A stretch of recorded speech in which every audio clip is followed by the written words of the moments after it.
Hi friends, எங்கள் கீதா சித்திக்கு birthday. அவங்களுக்கு சாரீ ப்ரெசென்ட் பண்ணலான்னு சொல்லி மதர்ஷா தான் போயிருந்தேன்.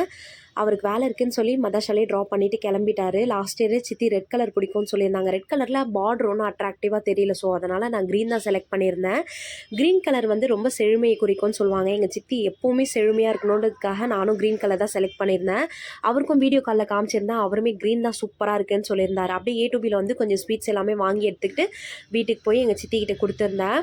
சித்தப்பா வீட்டில் இருந்திருந்தார். அவர்கிட்டையும் கொஞ்சம் நேரம் உட்காந்து பேசிட்டு 2 பேர்கிட்டையும் பிளெஸிங்ஸ் வாங்கிட்டு கிளம்புறேன்னு சொன்னேன். என் தம்பி வந்து டைம் ஆகிடுச்சுக்கா, இந்த டைமில் எப்படி போவீங்க, நானே உங்களை கூப்பிட்டு வந்து ட்ராப் பண்ணுறேன்னு சொல்லி என் தம்பி தான் கூப்பிட்டு வந்து விட்டுருந்தான். ஷர்வாதுருமே முன்னாடி உட்காந்துட்டு செம ஜாலியாக என்ஜாய் பண்ணிட்டு வந்திருந்தாங்க. நானும் வீட்டுக்கு வந்து டின்னர் சாப்பிட்டுட்டு எங்கள் சித்தி கொடுத்த ஸ்நாக்ஸ் எல்லாமே எடுத்து வச்சுட்டு ஷர்வாதுருக்கு என் தம்பி கொஞ்சம் டாய்ஸ் எல்லாமே கொடுத்துருந்தான். அதெல்லாம் ஷர்வாதுரு வச்சுட்டு செம ஜாலியாக விளையாடிட்டு இருந்தாங்க.